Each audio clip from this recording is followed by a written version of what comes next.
Welcome in then to the latest edition of Extra Time. Thank you as always for your tweets. Nedum and Frank are with us. Nedum, could you share one of the best memories with Manchester derbies during your days? It's your burner account, isn't it? I think probably the one to commemorate the Munich disaster. We were heavy underdogs. It was a one-off shirt. It was a big emotional day. We were at Old Trafford. We were supposed to get rolled over. But we ended up winning. I think it was 2-1. And best of all, one of my old teammates, Darius Vassell, he, I think for every game that he scored in, he never lost. And I knew that stat. And at halftime, he'd scored and we were 2-0 up. And I was looking at him. He was looking at me. And we didn't say anything, but we kind of knew. And when the game finished, we won the game 2-1. And I think his record remained throughout his career. For the sake of balance, your worst memory of a Manchester derby? Oh, gosh. Where to begin? I'd say probably when I was, as a player, I lost 3, but they used to just roll us over.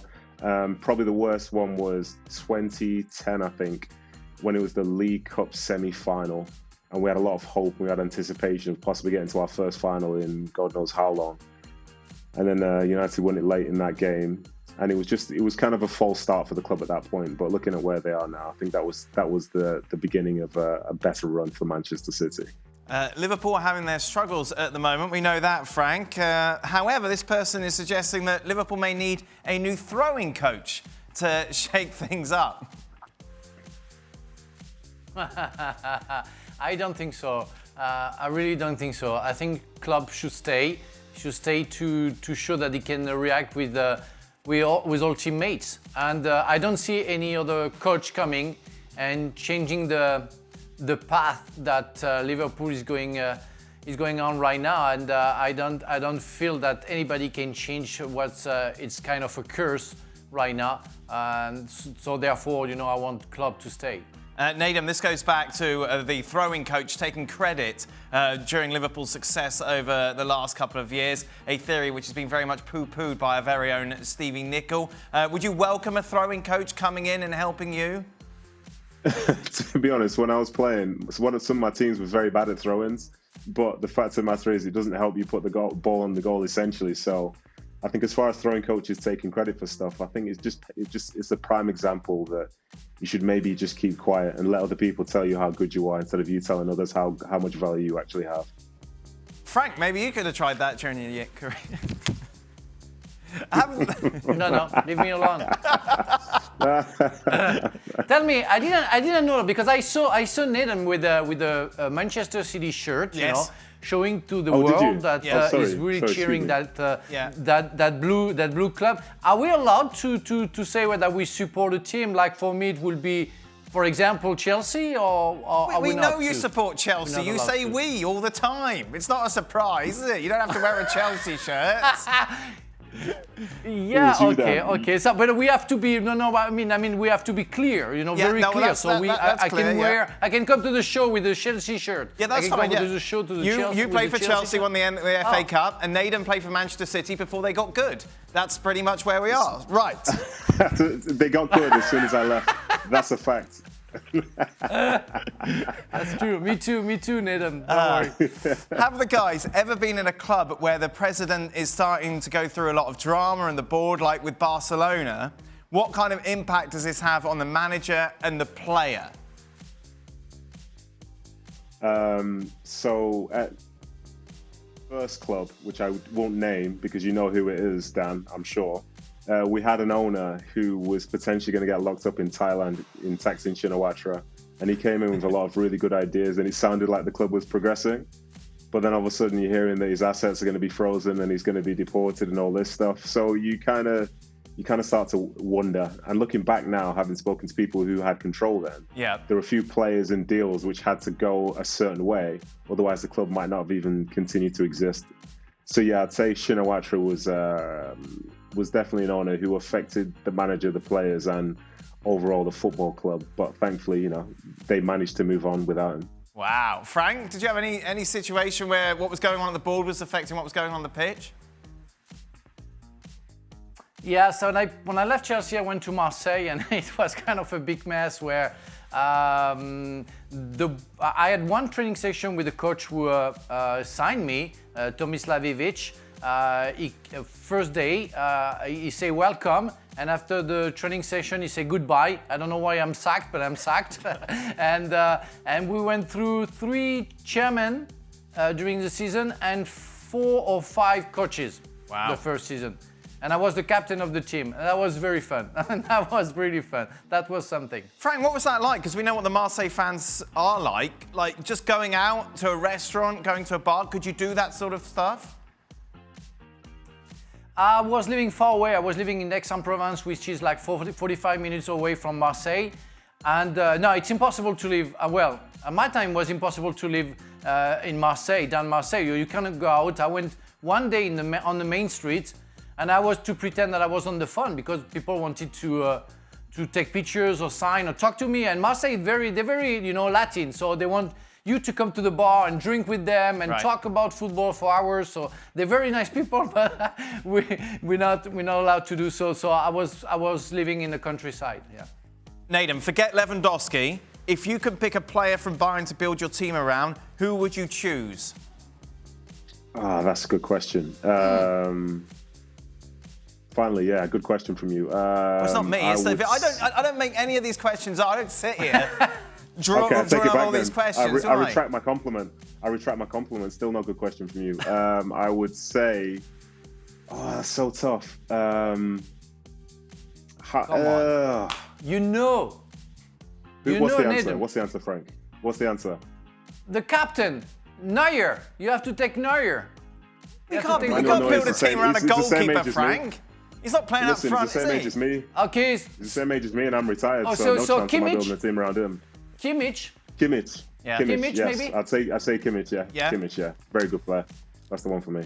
Nedum, Lewandowski or Ronaldo right now? Oh, come on. I have to say Lewandowski, but purely because he's probably a little bit younger, so there's more to come. Lewandowski is the right answer. Frank? Yes, I would go. Ronaldo is exceptional, but the present is with Lewandowski, and I guess the future will still be for Lewandowski in the next 5 years. Nedum, what was it like going up against Cristiano Ronaldo? Thankfully, I never really got to face prime time Ronaldo. Right. But he was always very special when he was at the other side of Manchester.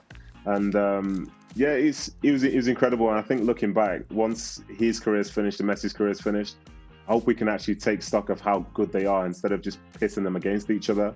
Because what we've seen now, we might never see again in our lifetime. So to look at somebody that scored hundreds of goals, and I think he's hit 300 goals or something since he turned 30. I think that says an awful lot about his talent level. So what's it like? Very difficult. Have I managed to stop him? Just one time and we won. But, I don't want to talk about that. Oh, that's a first. Frank, did you ever come across anyone called Ronaldo? Yes, and you know when, you know exactly the day, and it was in '98, but it wasn't the same Ronaldo that we are talking about, No. But I was somebody exceptional as well. But you had him in his pocket, in your pocket, all game, Frank. Yeah, he's still in it. Can I ask a question, please, Dan? You want to ask a question, Nedum? Go on then. Better be good. Yes, please. Yeah, this is for my idol, Frank. Thank you. Can I ask you a question, please? So we saw recently Ibrahimovic said that he prefers old Ronaldo to this current Ronaldo. What's your preference? Who do you think is better? I think the new Ronaldo is better than the old Ronaldo for me. I mean, he has everything.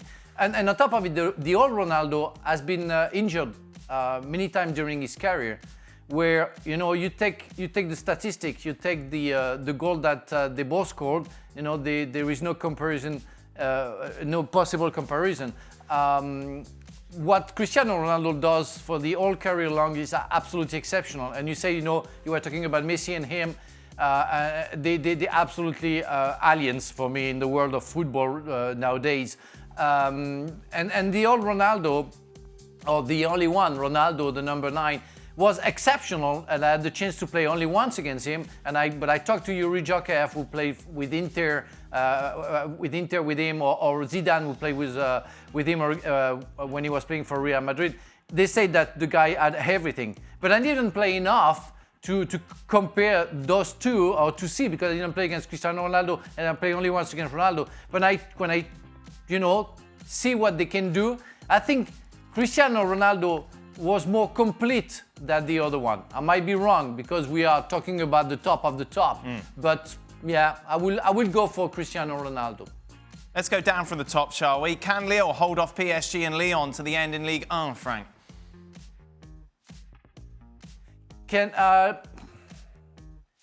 Well, yes, they can. They can, because I think Paris Saint-Germain is not perfect this season, and they've